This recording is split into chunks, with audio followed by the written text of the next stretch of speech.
हमें देता है सब कुछ, देश हमें देता है सब कुछ, हम भी तो कुछ देना सीखे, हम भी तो कुछ देना सीखे। सूरज हमें रोशनी देता। Once again, very warm welcome to you all. Good evening to all respected guests gathered in the hall, and our beloved guest, Mr. Vijay Jadhav, Chairman Samatul Foundation. I request Dharmadhikari sir, Makran Dharmadhikari sir, to step forward and felicitate Mr. Jadhav. Be seated. So let's begin our journey. Kindly fasten your seat belts and mobile in flight mode. So our flight is about to take off from Samutol Foundation. This is your captain, Dr. Patrikar sir, addressing through the dais of Samvad Samutol Foundation. When did it begin and how it started? The person who dreamt that it could happen, the person who made it possible, Mr. Vijay Jadhav, born in Borai village, Taluka Junnar, district Pune, on 25th December 1976. His liking for education was such that the daily cycling for around 16 kilometers on the way to reach the college could not deter his determination for his studies, but financial constraint restricted him from completing his graduation, and he had to leave his studies in second year of the BA. He did his ITI course from Powai Press Machine Operating, which landed him a job with Godrej in Vikhroli, Mumbai as a press operator. He worked with Godrej from 1997 to 2003. While working with Godrej, though a friend, he got attached to Narmada Bachao Andolan. At the same time, got involved with YUA, Youth for Unity, and voluntary actions in child right unity. In addition, he also took training in social diploma from Nirmal Niketan and did a course of slum studies through Ruya College. He also associated with YUA from 1999 till 2004. While working with YUA, he realized that many children in the age group of 7 to 14 years leave their home due to very small reasons, do not get proper education, get trapped with social vices, and in turn lose their precious childhood. Once realizing this, Vijay decided to work for these kids and to retrain them to their families so that they are in the safe hands and lead to respectable life. Samutol Foundation takes an responsibility of the kids who leave their homes. For such kids, Samutol Foundation has an organized camps of 45 days. So let us move to the video. Clip 1 please. Good evening everybody. आता आपण प्रत्यक्ष संवादाला सुरुवात करूया. सरांना मला हे विचारायचं आहे, सर तुम्ही 2004 ते 2016 या दरम्यान आतापर्यंत जवळजवळ 10,500 मुलांना त्यांचं पुनर्वसन केलेलं आहे. यासाठी तुम्हाला जी ऊर्जा मिळालेली आहे, जी प्रेरणा मिळाली आहे, त्याबद्दल आम्हाला जाणून घ्यायचं आहे. तसेच तुम्ही संघाशी कसे जोडले गेलेले आहे त्याबद्दल सुद्धा आम्हाला जाणून घ्यायची इच्छा आहे. प्रथमतः सगळ्यांना नमस्कार. बरीचशी लोक इथे माझ्या ओळखीचे आहेत, काही नवीन परिचय आता होईलच. तुम्ही जो विचारला आहे प्रश्न, हा खरी ह्या एनर्जीतून हे काम असं पुढं जातं, तीच खरी आमची ऊर्जा आहे. पण इंट्रोडक्शन देताना डॉक्टरांनी उल्लेख केला की घरची परिस्थिती थोडीशी कमजोर होती आर्थिकदृष्ट्या, आणि हे सगळं करत असताना काहीतरी करायचं, कारण त्यावेळेला आमच्या वडिलांनी आम्हाला मी ज्या गावात वाढलो त्या ठिकाणी एक शिक्षिका होती, त्यांच्याकडे आम्हाला ठेवलं होतं. कारण घरात शिक्षणासाठी वातावरण हवं होतं, ते वडिलांना माहीत होतं की घरात मिळत नाही आहे, म्हणून त्यांनी मला एका शिक्षिकेकडे ठेवलं होतं आणि तिथे थोडी गोडी लागली. त्या दरम्यान मग त्यावेळेला माझा स्कॉलरशिपमध्ये पूर्ण पुणे जिल्ह्यात पहिला नंबर आला, आणि मग त्या स्कॉलरशिपच्या आधारावरती मी पुढे शिकलो. पण ते सगळं करत असताना ती आवड होती, कारण आम्ही खूपच गरिबीतून शिकलो. म्हणजे हा काही अनेक जण म्हणतात आम्ही गरिबीतून वाढलो, आम्ही गरिबीतून शिकलो, पण आमची परिस्थिती थोडी वेगळी होती. कारण आमचा धंदा वाजवण्याचा होता आणि ते केल्याशिवाय आम्हाला काही गत्यंतर नव्हतं. त्यामुळे मी सगळे इन्स्ट्रुमेंट वाजवतो खरं तर, आणि ते सगळं करताना त्याचा पुढे मला खूप फायदा झाला या कामासाठी. कारण माझे वडील स्वतः सनई वादक होते आणि त्यांना त्यावेळेचा इंदिरा गांधी पुरस्कार मिळालेला होता. तर परंतु आम्हाला ते काही करता आलं नाही वडिलांसारखं, पण जे काही करता आलं, थोडीशी संगीता संदर्भात जे काही थोडी थोडी माहिती होती ती आम्ही केली. पण हे करताना जे मी कॉलेजला वगैरे जायचो, तर ते कॉलेज केल्यानंतर नोकरी लागेल की नाही अशी जी मनात भीती होती, म्हणून मी ते ग्रॅज्युएशनमध्ये सोडून ITI केला. हे करताना खरं तर मग पुढे ITI केल्यानंतर मी मुंबईत आलो. घरच्या सगळ्या परिस्थितीनुसार मला पुन्हा गावाला पाठवणं, परत मुंबईला आलो, असा सगळा प्रवास होत गेला. आणि हे सगळं करताना जेव्हा काही आंदोलनांशी जुडलो, जसं नर्मदा बचाव आंदोलनाने त्याचा उल्लेख केला, तर या सगळ्या आंदोलनांशी जुडताना माझ्याकडे विषय होता गीतं म्हणणं, गीतांबरोबर वाजवणं, असा सगळा विषय असल्यामुळे सगळेजण मला शोधायचे, अरे विजय कुठे गेला, विजय कुठे गेला. आणि मग मला असं वाटलं की मी पण इथे जरा मोठा आहे, आणि त्याच्यातून मला ते आंदोलनाची आवड तयार झाली. आणि त्या आवड तयार झाल्यामुळे तो मॉफ आणि त्यावेळेला ते सगळं वातावरण, कारण सोशल फील्ड आणि तो काय सगळं डोक्यात नव्हतं, पण खूप लोक आहेत, सगळी लोक आपल्याला बोलवत आहेत, असा तो जो आनंद होता, त्या आनंदातून मी ते जुडलो गेलो त्याच्याशी. खरं हे सगळं करत असताना काही संस्थांशी जुडलो, मध्ये सोशल डिप्लोमा केला वगैरे वगैरे. घरातली सगळेजण ओरडायचे, कारण मी ॲक्च्युली गोदरेजला कंपनीला लागलो होतो, पण ते सगळं विक्रोळीमध्येच गोदरेज कंपनी असल्यामुळे तिथे काही ओळखीनं लागलो. पण माझा छोटा ॲक्सिडेंट झाला, माझं बोट गेलं त्या डायमध्ये, आणि मग मला थोडं कंपनीनं घरी बसवलं. मग घरी बसणं हा काही आपला स्वभाव नाही, त्यामुळे इकडे तिकडे भटकत त्या सगळ्या आंदोलनांशी जुडलो. घरातले म्हणायला लागले 2-2 महिने येत नाही, जातो कुठे, असं घरातलं सगळं वातावरण होतं. आणि त्या सगळ्या दरम्यान मग ही जी मुलं होती, ज्या भागात आम्ही फिरायचो नर्मदा घाटीमध्ये, या सगळ्या मुलांना कोणालाही विचारलं की तू मोठा होऊन कुठे जाणार, तर मी शहरात जाणार, मी मुंबईला जाणार, मी इकडे जाणार, तिकडे जाणार, असं ते होतं. आता हे घरातल्या लहान मुलापासून मोठ्यांपर्यंत सगळ्यांकडे हाच प्रश्न. तर ही मुलं मग जाणार म्हणजे कुठे जाणार, म्हणजे शहरात आल्यानंतर शहरातमध्ये सुद्धा कुठे जाणार, तर फक्त ते एक अट्रॅक्शन होतं की मी शहराकडे जाणार, शहरात गेल्यावर काय करणार, असं सगळं. जेव्हा ते थोडंसं शिक्षणाच्या याच्यातून आणि माहितीतून, लोकांच्या संपर्कातून जेव्हा माहिती पडलं, तेव्हा लक्षात आलं की अशी खूप मुलं येत आहेत. आणि मग ही सगळी मुलं जातात कुठे, तर ती कुठे चाइल्ड लेबरला जातील, इकडे तिकडे जातील. पण त्यावेळेला तेवढी समज नसल्यामुळे आम्ही फक्त तेवढ्यावरतीच विषय सोडून दिलता. मग मी युवा ज्या संस्थेचा उल्लेख केला त्या संस्थेबरोबर जुळलो. ती मानव अधिकारावर काम करणारी संस्था असल्यामुळे त्यांच्याकडे अनेक विषय होते, त्यातला हा एक चाइल्ड राईट्स हा असा विषय होता. आणि ते हक्क अधिकारावरती काम करायचे, पण मुलांच्या ज्या बेसिक नीड आहे त्यांच्याकडे त्यांचा विषय नव्हता. तर मला असं वाटायचं की ह्या मुलांना ती नीड मिळाली पाहिजे आणि त्या पुन्हा घरी गेले पाहिजे, कारण ती लहान वयोगटातले आहे. कारण बऱ्याच संशय असं फिरताना असं दिसायचं की आईवडिलांना मूल भेटायचंच नाही, आणि म्हणायचे तो काल गेला आणि आलाच नाही परत, असं तो सगळा गावात नाही का चर्चा होते असे. तर ह्या सगळ्या मुलांबरोबर काम करायची मी युवाबरोबर इच्छा व्यक्त केली. तर ते म्हणाले की बाबा आमच्या पॉलिसीच्या अंतर्गत काही येत नाही, तुला करायचं असेल तर तो वेगळा कर. आणि मग म्हणून आता ते वेगळं करायचं तर कसं करायचं, कारण एकतर आर्थिकदृष्ट्याही कमजोर, कोणाचं संघटन नाही, पाठिंबा नाही. पण आम्ही असं सगळं करताना माझा संबंध तुम्ही जे विचारलात की संघाशी कसा आला, तर तो थोडा नंतर आला, म्हणजे 2006-07च्या दरम्यान आला. तो अशा प्रकारे आला की हे सगळं करत असताना त्याच्या अगोदर मला 2-3 प्रसंग जे चांगले घडले माझ्या बाबतीत, त्याच्यानंतरचा आहे तो खरा म्हणजे संघाशी माझा परिचय.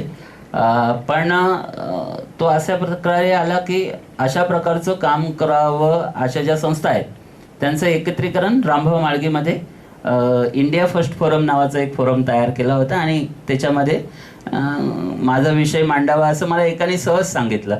तोपर्यंत संस्था रजिस्टर नव्हती, काही नव्हती, थोडेफार प्रमाणात असं मुलांबरोबर काम करायचं. तिथे आपल्याच परिवारातले माधव जोशी म्हणून ठाण्यात राहतात.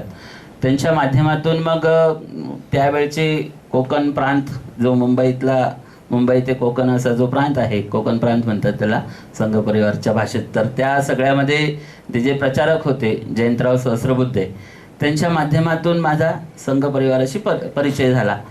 खरं तर कोणाशी कसं बोलावं, किती बोलावं, हा जो काही संस्कार आहेत किंवा ही जी काही शिस्त आहे, हे मी खरं तर प्रॅक्टिकली विषय माहीत नसतो. त्यांना जे काही पेपर समोर दिसतो त्यावर आधारित ते निर्णय घेत असतात. शिवाय निर्णय घेणारी फळी वेगळी असते आणि त्यामुळे प्रॅक्टिकल काम करणाऱ्या संस्थांना अशा अडचणी खूप येतात आणि सगळ्याच्याच बाबतीत, म्हणजे असं काही हाच विषय म्हणून नाही, पण आमच्या बाबतीत तर असं म्हटलं जातं की महिला बाल खातं म्हणजे वंचित खातं. जसं वंचित मुलांबरोबर तुम्ही काम करता तसं ते वंचित खातं आहे. त्यामुळे त्याच्याकडे खूप कमी लक्ष दिलं जातं त्या काय, कारण त्याचं बजेटही खूप कमी आहे बाकी इतर विभागांपेक्षा. आणि त्यामुळे 1952ची पहिली पंचवार्षिक योजना जरी असली तरी त्याच्यातही बालकामगारांचा विषय आहे आणि आत्ताची जरी असली तरी त्याच्यातही बालकामगारांचा विषय आहे. हा तर अजून निराळा विषय, पण जी मुलं घर सोडून येत आहेत यांचं धोरणच सरकारच्या पॉलिसीत नाही आहे. त्यामुळे हीच मुलं बालकामगार बनतात, हीच मुलं भिक्षेकरी बनतात, हे जी समज आहे हे डिपार्टमेंटच्या अधिकाऱ्यांना किती आहे मला माहीत नाही. त्याचं एक उदाहरण सांगतो आता बोलता बोलता. एक मुलगा जे पंढरीच्या वारी असतात, म्हणजे आता आषाढीच्या आणि कार्तिकीच्या वेळेला, त्याच्यातला एक मुलगा धोती आणि ते सगळा सदरा घालून टोपी विपी दिंडीतला चुकून स्टेशनवरती आला आणि त्यांनी स्टेशनच बघितलं नव्हतं कधी, कारण तो आळंदीत आश्रमात राहत होता. स्टेशनवर आल्यानंतर दिंडी पुढे निघून गेली. वडाळ्याला एक मंदिर आहे, विठ्ठल मंदिर, तिथून ती दिंडी जाते मुंबईतली. तर त्याच्यामुळे तो तिथे आला, पोलिसांनी पकडला. ते म्हणाले की तू इथे का आला? म्हणे मी स्टेशन बघायला आलो. अरे दिंडी गेली, म्हणे जाऊ दे मी जातो नंतर. तर ते म्हणाले असं नाही, आता तुला नंतर आम्ही सोडू. पोलिसांनी पकडल्यामुळे त्याला काही बोलता नाही आलं, त्याला नेऊन बालगृहात ठेवलं. आता बालगृहामध्ये कोणत्या प्रकारची मुलं असतात सगळ्यांना माहिती आहे. त्याच्यातल्या ह्या मुलाला ठेवलं तर हा तिथे सैरवैर झाला. तुकारामाचे ज्ञानेश्वरांचे अभंग गाणारा मुलगा, तिथं त्याला काही कळालं नाही हे काय सगळं चाललंय. आमच्या कार्यकर्त्यांनी सांगितलं की बा सर असं असं झालंय, आपण काय करूया? तर म्हटलं आपण जाऊया आणि त्या मुलाला सोडूया, जर त्यांच्याकडे तशी माणसं उपलब्ध नसतील तर. मग सगळं वैचारिक आणि पेपरवर्क सुरू झालं. त्याच्यामध्ये ते म्हणाले की आमची सिस्टम आहे, जोपर्यंत 15 दिवस मुलाची काउन्सिलिंग होत नाही तोपर्यंत आम्ही काही सोडवणार नाही. आम्हाला प्रश्न पडला काउन्सिलिंग यांची करावी की टीमची करावी? तर त्यामुळे अशी सगळी गंमत शासकीय यंत्रणेमध्ये असते. तर ती बाई म्हणाली तुम्ही आम्हाला चक्रम म्हणा या आक्रम म्हणा काही म्हणा, पण आम्ही काही 15 दिवस त्याला सोडणार नाही. मग शेवटी आम्ही वरच्या पातळीवर असं बोलत बोलत पोलीस डिपार्टमेंटचं थोडी अथॉरिटी घेऊन आम्ही आमच्या जबाबदारीवरती त्या मुलाला काही होणार नाही अशी हमी देऊन त्या मुलाला आम्ही आळंदीला सोडलं. तेव्हा असं कळालं की इथे अशी 70 मुलं, जे डॉक्युमेंटरीमध्ये उल्लेख केला, कारण ही डॉक्युमेंटरी 5 वर्षा अगोदरची आहे, तर ते 70 मुलांना ज्यांनी शासनाने जाहीर केलं की यांची गरज नाही, अशा मुलांना आम्ही त्यांचं घर शोधून दिलं आणि मग तेव्हापासून आमचं बालगृहात काम झालं. आत्ता 1200 मुलं आम्ही बालगृहातली सोडवलेली आहे. या संदर्भात डी शिवानंदन म्हणून एक कमिशनर होते, त्यांच्याशी जेव्हा बोललो आम्ही ते म्हणाले की तू 1,20,000 रुपये शासनाचे वाचवलेले आहेत, कारण एका मुलाला सोडवायला 2 पोलीस लागतात आणि मग त्यांचा सगळा तो भत्ता आणि सगळा विषय. पण हे सगळं करत असताना शासन आपल्याला कधीच म्हणत नाही की बा तुम्ही चांगलं काम करताय, तशी गरजही नाही, कारण आपल्याला म्हणावं असं नाही. पण त्यांनी जो सपोर्ट मिळाला किंवा मिळायला पाहिजे तसाही मिळत नाही. कारण मी आत्ताच प्रवीण घुगे आणि त्यांच्याबरोबर चर्चा करत होतो, लक्ष्मण माने इथे बसलेले आहेत, की हे सगळं सोडवत असताना आम्ही त्यांना म्हटलं की औरंगाबादमधल्या जरी मुलांचा सर्वे केला तरी किमान इथे 50 मुलं आम्ही घरी सोडवलेले असतील आणि त्या मुलांचं एक शिबिर इथं होऊ शकतं, म्हणजे फॉलोअप शिबिर, की बा ही मुलं आली होती मुंबईत, भटकली होती आणि इथे आम्ही त्यांना सोडवलीत. तर असं सुद्धा होऊ शकतं. इतकी संख्या प्रत्येक जिल्ह्या काय राज्य काय अशा सगळ्याच ठिकाणी आहे. आणि त्यामुळे आम्ही पोलिसांना असं चॅलेंज करत असतो किंवा तुम्ही 10 दिवसात एखाद्या मुलाचं घर सोडणार असेल तर आम्ही 2च दिवसात शोधू. म्हणजे घर शोधणं आमच्यासाठी असा काही खास विषय नाही आहे. इतकी पालक जे जातात ते आमचे कार्यकर्ते बनून जातात आणि याच्यामध्ये काही जात धर्म वगैरे काही येत नाही. मूल म्हणून असतं. खास तुमच्या माहितीसाठी सांगतो की मुलं जी पळतात ही आत्ताची जी सिच्युएशन आहे ती सर्वात जास्त मुलं डॉक्टर, वकील, इंजिनियर, इथे सगळे डॉक्टर बसले, घाबरण्याचं कारण नाही, पण आम्हाला तो अनुभव आलाय. IAS ऑफिसर अशा मोठ्या घराण्यातली मुलं घर सोडत आहेत. त्याचं कारण काय असावं तर लॅपटॉप आहे, व्हिडिओ आहे, मोबाईल आहे, चांगला मोबाईल नाही मिळाला, अन्य अशी सगळी कारणं. म्हणजे आपल्याला असा दृष्टिकोन असतो की बघ स्टेशनवरचं मूल कोणतं तर ज्याला घरात खायला मिळत नाही, ज्याला कोणी लक्ष देत नाही, असं मूल पळून येतं. पण असं अजिबात नाही आहे. त्यामुळे असा आणि त्या मुलाचा आणि आमचा काही संबंध नाही अशी म्हणणारी माणसं म्हणजे थोडीशी वेगळ्या विचाराची असतील, पण असं नाही आहे. कारण त्या मुलाचा आपल्याशी संबंध असतोच. त्याचं कारण असं आहे की आपण जर आता क्राईम रिपोर्ट बघितला तर ह्या ज्या सगळ्या आतंकवादी संघटना आहे यांचं जे काही प्रशिक्षण चालतं याच्यातली बॉम्बर्स मुलं 20-22 वर्षाची असतात. आणि मग 20-22 वर्षाची मुलं म्हणजे काय तर 15 वर्षातून 4 वर्षाचं त्यांचं ट्रेनिंग म्हणजे 15-16 वर्षाची मुलं. मग ही मुलं येणार कुठून तर अशी मुंबईत येणारी 150 मुलं रोजची आहेत. मग ही मुलं जातात कुठं असा हा रिसर्चवाला अजून एक पार्ट आहे. आणि मग ती जेव्हा एखाद्या ठिकाणी हल्ला करतात तेव्हा त्याचा ना आपला संबंध येत नाही का तर तो येतोच. त्यामुळे रस्त्यावरचं फिरणारं मूल हे काही माझा काही संबंध नाही बाबा असं म्हणणंच मूर्खपणाचं आहे खरंच. कारण त्या मुलाशी आपला संबंध हा असतोच कुठल्या ना कुठल्या माध्यमातून. त्यामुळे त्यांच्याकडे बघण्याचा दृष्टिकोन हा सकारात्मक असला पाहिजे. म्हणजे आमच्याकडे येणारी मुलांचं थोडासा वेळ होतोय चालेल का त्या आमच्याकडे येणारी मुलं इतकी एक्सलंट असतात की आमच्याकडे एक मुलगा होता आता मागच्या शिबिरामध्ये, त्याला कुठलंही लॉक दिलं ना तो 3 मिनिटात खोलायचा. चॅलेंज नाही तो आम्ही 3 मिनिटात खोलून देण्यात. कुठलंही लॉक दिलं तरी त्याच्या काही नव्हतं. हे काय चावी असायची, एक तार असायची, 2 तारा त्यांनी स्वतःच तयार केल्या होत्या. इतकं फटफट फटफट ते करतात. मोबाईल्समध्ये त्यांना मोबाईल कोणत्या कंपनीचा आहे ते माहीत नसतं, पण मोबाईल कसा खोलायचा आणि त्याचं कार्ड कसं टाकायचं ते सगळं माहीत असतं.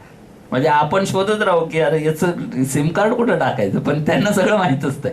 अशी इतकी हुशार असतात ती. फक्त त्यांची एनर्जी जी आहे ते का चांगल्या मार्गाने जर नेली तर आम्ही असं म्हणतो की गुन्हेगार क्षेत्रातली माणसं खूपच हुशार असतात.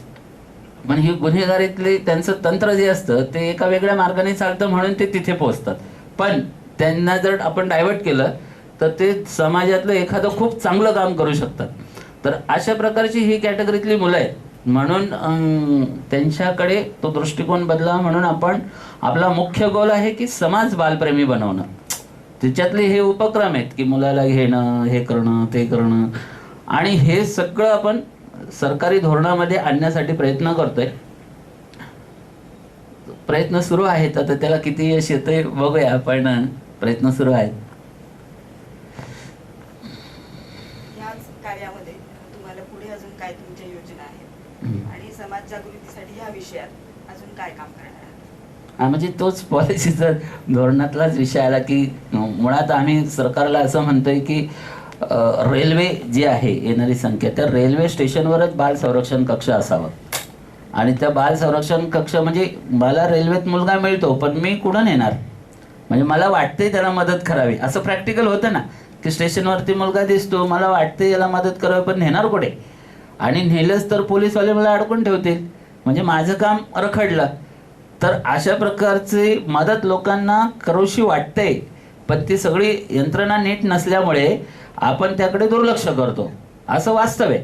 म्हणून बाल संरक्षण कक्ष स्टेशनवरती असावेत किंवा रेल्वेकडे जागा आहे, बजेट आहे, हा रेल्वेच्या अंतर्गतला विषय. तरी सुद्धा आपलं सांगणं असं आहे की रेल्वेचंच बालगृह तयार करा. काय होतंय की रेल्वेतून येणारा मुलगा हा GRP पकडतो आणि तो स्टेट गव्हर्नमेंटकडे देतो. त्यामुळे स्टेट गव्हर्नमेंटचा पोलीस म्हणतोय रेल्वेची उपद्व्याप आमच्याकडे काय येतात बा, आणि तो काही त्याच्याकडे लक्ष देत नाही आणि ती समस्या जागेवर राहते. तर रेल्वेतून येणाऱ्या मुलांचं जर रेल्वेच्या अंतर्गत बालगृह झालं तर अशा चालवणाऱ्या संस्था आहेत की, पण ते त्या योजनेत आलं पाहिजे असं आम्ही सुरेश प्रभूंशी बोलण्याचा प्रयत्न करतोय. खरं तर आम्हाला आत्ताही रेल्वे बोर्डाची परवानगी नाही आहे, आम्हाला रेल्वेवरती काम करू देत नाही आहेत, पण आमचं ती जे काही आता शक्ती असते म्हणतात त्याला, मानसिक आणि हे सगळे, त्या माध्यमातून आम्ही काम करतोय. या सगळ्यांनी सोर्स लावलेले आहे. प्रसन्न पण 2-3 मेल्स आमचे सुरेश प्रभूंकडे गेलेत आणि त्याची उत्तरं येण्याची आम्ही वाट बघतोय. खरं तर सगळ्या बाजूने त्याचा प्रयत्न चालू आहे, कारण आत्ताही आपलं काम भुसावळ स्टेशनला चालू आहे. म्हणजे मुंबईत त्या 6 स्टेशनवर तर आहेच आहे, पण भुसावळला आपण काम सुरू केलं, कारण भुसावळ जंक्शन आहे, तिथे आम्हाला 3 दिवसात 150 मुलं भेटतात, इतका मोठा फ्लो आहे.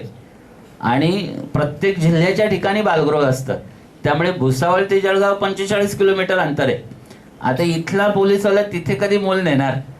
तर हे सगळं करत असताना आम्ही करत आहोत, फक्त आम्हाला सहकार्य करा असं आमचं म्हणणं आहे. तेही हळूहळू प्रयत्न आहे. त्या दरम्यान आता औरंगाबादचा जर आपण विषय केला संभाजीनगरचा, तर आपल्याकडे चाइल्डलाईन जी मुलांसाठी मदत करणारी जी हेल्पलाईन आहे 1098, ती इथे एकही संस्था चालवत नाही गेल्या 2 वर्षापासून. जर आपल्या सगळ्यांच्या सहकार्याने ती जर आपल्याला चालवायची असेल तर आम्ही तयार आहोत इथे चालवायला, फक्त कोणीतरी त्याला थोडंसं आम्हाला पाठिंब्याची गरज असते, कारण ती आहे. या सगळ्या माध्यमातून आम्ही प्रयत्न करतोय आणि ठिकाणी जिथे जिथे, म्हणजे ही काही ब्रँचेस नाही, पण जिथे जिथे गरज आहे सामाजिक कार्याची, जिथे जिथे मुलांना गरज आहे त्या ठिकाणी स्थानिक लेवलचेही माणसं आणि आपलं हे सहकार्य असं म्हणून ते काम उभं राहावं, तिथं मुलांना मदत व्हावी, हा त्यातला दृष्टिकोन. आणि समाज चाइल्ड फ्रेंडली व्हावा, बालप्रेमी व्हावा, कारण तसं धोरणच आहे की प्रत्येक ठिकाणी हे मूल माझं आहे अशी जर मानसिकता झाली तर कदाचित ही समस्या खूप कमी होऊ शकते. कारण ते मूल कोणाचंही जरी असलं तरी ते मूल आहे, ते काही असं वरून पडत नाही. त्यामुळे समतोलच्या कन्सेप्टमध्ये अनाथ नावाचा शब्दच नाही आहे, आणि त्यामुळे मूल हे मूलच असतं, त्याचं घर असतं. त्यामुळे प्रत्येक मुलाने आपल्या राज्यात राहावं, आपल्या जिल्ह्यात राहावं, आपल्या भाषेत शिकावं आणि आपल्या कुटुंबाशी जोडून राहावं. कुटुंबातच राहावं हा नंतरचा विषय, पण कुटुंबाशी जोडून राहावं अशा कन्सेप्टमधून आपण पुनर्वसन करतो आणि ते सध्या सुरू आहे. सरकारने त्याला मान्य केलं आहे, फक्त ते एकदम त्याची इम्प्लिमेंट तशी होत नाही आहे, होईल. आपण त्या पद्धतीने प्रयत्न करूया. ओके, म्हणून आम्ही मुलांना एक स्लोगन देतो, शेवटी स्लोगन बोलून थांबवतो. उगता सूरज राह दिखाए, भाग रहा है अंधेरा, आंधियों से तूफानों से कब रुका है सवेरा. Thank you, sir, for your golden words for enlightening us. I request SK sir to present in memento to Mr. Vijay Jadhav sir.